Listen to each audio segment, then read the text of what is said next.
Alhamdulillahirabbil alamin. Asyhadu an la ilaha illallah wa asyhadu anna Muhammadar Rasulullah sallallahu alaihi wasallam wa ala alihi washabihi amma ba'd. Gimana kabarnya anak-anak sekalian? Alhamdulillah pagi hari ini kita oleh Allah masih diberikan kesehatan sehingga alhamdulillah pagi hari ini bisa bertatap muka kembali via virtual ya, masih secara online, belum bisa tatap muka secara langsung, namun tidak mengurangi kesemangatan belajar kita semua, tidak mengurangi kesemangatan belajar kalian, dan mudah-mudahan Allah senantiasa tetap memberikan kesehatan, kewarasan, dan terus semangat walaupun keadaannya sekarang masih seperti ini, tetap kalian masih bisa semangat mengikuti kegiatan belajar melalui virtual, belajar secara online, belajar via PDR selama di rumah. Oke, kemarin untuk beberapa waktu lalu ya, 2 minggu kemarin kita sudah sampaikan materi makhrajul huruf ya, makhrajul huruf yaitu tentang makhraj dari al-khalqu, kemudian makhraj al-lisan, kemudian makhraj al-jauh, dan sekarang yang akan kita bahas adalah makhraj asy-syafatain ya, makhraj asy-syafatain. Sedikit mereview kembali untuk pelajaran yang sudah kita lewati kemarin sejenak sebelum nanti kita memasuki materi pelajaran yang baru, makhraj asy-syafatain. Nah, kemarin di awal Bapak sudah sampaikan ya bahwa makhrajul huruf ya, makhrajul huruf secara umum itu terbagi menjadi 5. Ada makhraj al-halqu, kemudian yang kedua ada makhraj al-lisan, kemudian yang ketiga ada makhraj al-jawf, yang keempat ada makhraj asy-syafatain, dan yang kelima ada makhraj al-khaisum ya. Nah, adapun tujuan inti pembelajaran yang pertama, adik-adik semua ya, anak-anak Bapak sekalian di rumah, harapannya Bapak yang pertama mengerti apa itu arti makhrajul huruf, itu yang pertama. Yang kedua ya, mengerti pembagian makhrajul huruf itu terbagi menjadi berapa. Kemudian yang ketiga, mengerti huruf-hurufnya, al-khalqu itu hurufnya apa saja, ada berapa, al-lisan itu hurufnya apa saja, ada berapa, kemudian al-jawf, asy-syafatain, begitu juga dengan al-khaisum. Termasuk juga harapan Bapak nanti, termasuk inti pembelajaran nanti, termasuk adik-adik semua, anak-anak Bapak semua ya, bisa hafal dan bisa memahami, bisa ngerti, bisa mendefinisikan, bisa menjelaskan dengan baik, termasuk pembagian makhrajnya seperti yang sudah kita pelajari di awal, seperti ada makhraj al-halqu ya. Al-halqu artinya apa? Halqu artinya tenggorokan, kan begitu. Halqu artinya tenggorokan, kemudian makhraj al-halqu hurufnya berjumlah 6 ya. Yang pertama adalah alif atau hamzah, yang kedua ada ha, kemudian ada ain, kemudian ada goin ya. Kalau bahasa sekarang mudahnya alif, ha, kho, ain, goin, ha. Ada 6, hurufnya 6, dan terbagi di 3 tempat dalam tata cara menyampaikan atau melafalkan hurufnya. Ada yang keluar dari aksal halqi ya, ada yang dari wasl halqi, dan ada lagi yang dari abnal halqi. Kalau bahasa Indonesianya, bahasa kita mudahnya itu ada huruf yang keluar dari dalam tenggorokan. Nah, huruf dari dalam tenggorokan itu hurufnya ha dan ain, sedangkan huruf yang keluar dari tengah tenggorokan kalau di bahasa Arabnya itu wasl halqi, itu hurufnya ada ha dan ain, sedangkan huruf yang keluar ya dari ujung halqi, dari luar tenggorokan itu ada 2, yaitu ada kho dan goin. Kemudian yang terakhir cara membaca. Dan dari makhrajul huruf, nah Bapak harapkan adik-adik sebetulnya hanya perlu menghafal apa? Perlu menghafal menguasai 4. Ketika adik-adik menguasai 4 ini, nanti materi kalau ada ujian, ulangan harian, apa semua itu insya Allah nilainya mesti akan mendapatkan nilai 100. Karena apa? Dalam makhrajul huruf itu hanya ada arti huruf, pembagian makhraj, dan cara membaca. Itu saja, termasuk sekarang yang sedang kita akan pelajari asyafatain juga sama ya, hanya ada 4, sama seperti makhraj al-lisan, sama seperti makhraj al-jawf, hanya saja dari semua makhrajul huruf yang paling memang agak susah itu satu makhraj al-lisan karena hurufnya juga ada 18, pembagian makhrajnya juga ada di 10 tempat, dan makhraj al-khaisum ya. Makhraj al-khaisum itu hurufnya berjumlah 22, lumayan banyak ya, berjumlah 22 terbagi di 2 hukum baca, satu di nun sukun dan yang kedua di nun sukun. Di nun sukun ada 3, ada idgham guna hurufnya 4, ikhfa hakiki hurufnya ada 15 dan ikhlas hurufnya 1, jumlahnya 20. Sedangkan yang ada di hukum mim sukun itu hanya terbagi di 2 tajwid. Satu ada di ikhfa safawi hurufnya 1 ba, dan yang kedua di idgham mim hurufnya 1 mim. 2 tambah 20 berarti 22. Tapi untuk yang mau kita bahas sekarang ini makhraj asyafatain hurufnya juga hanya ada 4 ya, hurufnya tidak banyak ya, hurufnya sedikit nomor 2 dari al-jawf 3, kemudian asyafatain ada 4 gitu. Insyaallah adik-adik sudah siap belajar semua ya, sudah makan semua, jangan lupa ya, jangan lupa nanti absen, jangan lupa nanti absen disampaikan absennya satu persatu seperti biasa, boleh melalui Google Classroom nanti ya, nanti absen satu persatu untuk pelajaran hari ini, jangan lupa disampaikan ya, itu yang pertama. Kemudian oke, mari kita masuk ke materi makhraj asyafatain ya. Asyafatain itu artinya 2 bibir ya, artinya 2 bibir. Bibir mana? Bibir atas dan juga bibir bawah, nggak ada bibir samping, bibir kanan, bibir kiri, nggak ada ya, hanya ada 2, bibir atas dan bibir bawah, itu saja, itu arti asyafatain. Nama lain dari asyafatain itu adalah syafawi ya, makanya nanti kalau misalkan menjumpai mungkin di buku paket ada nama lain dari makhraj asyafatain adalah nama lainnya adalah syafawi, sedangkan yang biasa kita kenal, yang biasa kita umum tahu adalah makhraj asyafatain. Nah, asyafatain artinya adalah 2 bibir, yaitu bibir atas dan bibir bawah. Sedangkan huruf dari makhraj asyafatain itu hanya ada 4. Yang pertama fa, yang kedua mim, yang ketiga ba, yang keempat waw. Hanya ada 4 ya. Nah, jadi jangan lupa yang pertama arti asyafatain adalah 2 bibir yang perlu kalian pelajari dan harus dihafal. Yang kedua adalah huruf ya. Yang kedua huruf dari makhraj asyafatain hanya ada 4. Ada fa, mim, ba, waw. Dibolak-balik juga boleh, dari wa dulu, dari fa dulu, dari waw dulu, yang penting jumlahnya 4 dan sama ya. Terus yang ketiga yang harus dihafal apa? Yang ketiga adalah pembagian makhraj. Pembagian makhraj, tempat mengeluarkan hurufnya. Pembagian makhrajnya itu hanya ada di 2 tempat.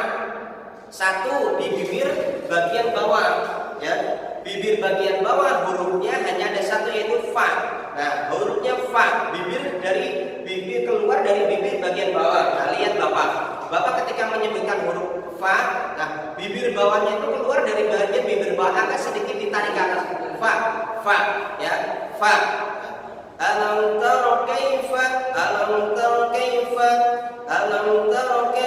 fa'ala rabbuka bi ashabil fil. Alam yaj'al kaidahum fi ya. Alam yaj'al kaidahum fi tadlil. Keluar dari bibir bagian bawah. Sedangkan untuk 3 huruf berikutnya adalah ba, mim, dan waw, itu keluar dari bibir atas dan bawah. Bedanya kalau untuk ba keluar dari bibir atas bawah, hanya keluar dari bibir atas dan bawah saja. Ba. Nah, coba dilihat Bapak mulutnya ya, hanya nempel saja. Ba keluar dari bibir atas dan bawah. Mim ba'di ma ja'ahumul bayyinah. Mim ba hanya nempel saja. Nah, sedangkan untuk wawnya itu keluarnya tetap dari bibir atas dan bawah, tapi sedikit membuka, ada dibuka sedikit, nanti ada rongganya terlihat lubangnya. Wa ya, wa qul huwa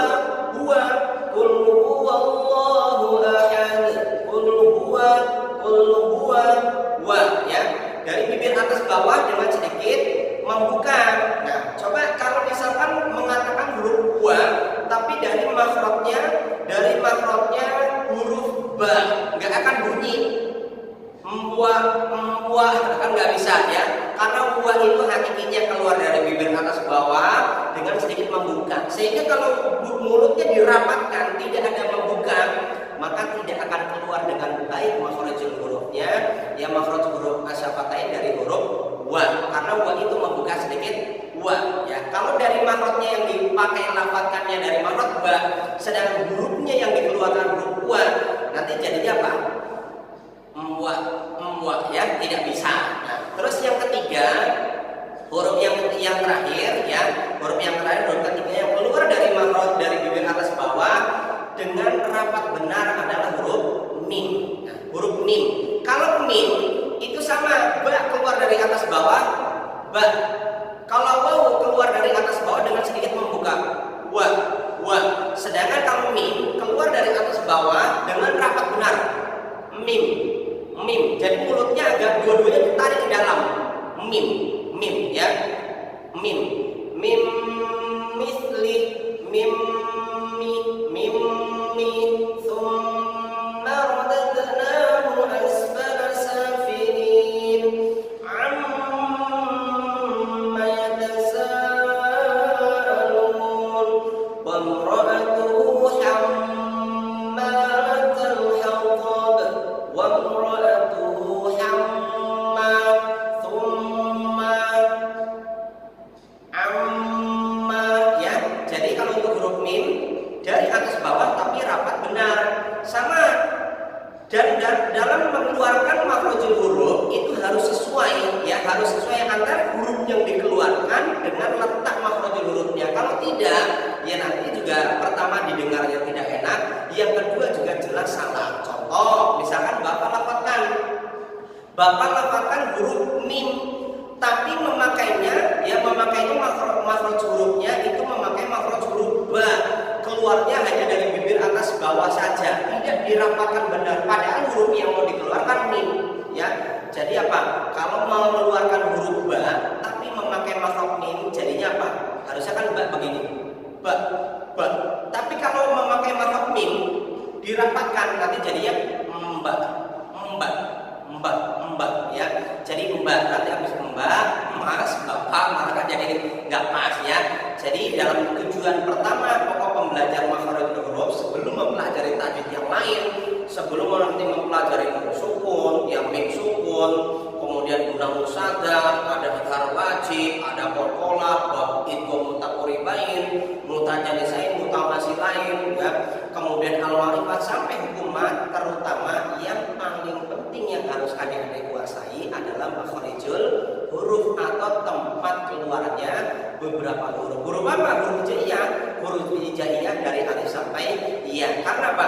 Kalau kita melafalkan hurufnya sudah pas, sudah benar, ya, sudah sesuai, nanti untuk mempelajari tajwidnya insya Allah akan jauh lebih mudah. Tapi kalau makhrajul hurufnya kita belum pas, makhrajul hurufnya belum benar, nanti mempelajari tajwid yang lainnya juga agak sulit. Karena pokok dasar sebelum mempelajari tajwid adalah menguasai makhrajul huruf. Nah, sampai di sini gimana adik-adik? Coba yang Bapak sampaikan tadi, terutama dari pembahasan tentang makhraj asyafatain. Apakah mungkin ada yang belum paham? Apakah ada yang belum dimengerti? Nah, nanti Bapak harapkan mudah-mudahan mengerti, mudah-mudahan sudah paham. Nanti juga bisa dibuka, ya, di buku paketnya itu ada di halaman 6, ya, di buku paketnya ada di halaman 6. Nah, nanti silahkan kalian pelajari. Pokoknya ingat bahasa dari Bapak, setiap makhrajul huruf minimal kalian kuasai 4 ini sudah, insya Allah kalian sudah menguasai makhrajul huruf. Arti huruf, pembagian makhraj, cara baca. Udah itu saja 4, tidak banyak-banyak, ya, tidak banyak-banyak. Dan enaknya, ya, anak-anakku sekalian, kalau tajwid itu dari mulai TK, SD, SMP, SMA, kuliah sampai saat jadi, ya, sampai nanti kakek-kakek, nenek-nenek, tajwid itu tidak ada penambahan. Contoh makhrajul huruf dari mulai bayi sampai kakek nenek, makhrajul huruf itu jumlahnya 5. Huruf asyafatain ya hurufnya 4, gak ditambah. Tapi kalau pelajaran yang lain kan beda. Di TK pelajarannya lain. Seperti TK mungkin kalau matematika 1 tambah 1, 1, 2, 3. Nanti di SD lain. Di SMP sudah mungkin nanti mempelajari FPB, mempelajari KPK, kelipatan kecil, kelipatan terbesar. SMA begitu, kuliah begitu.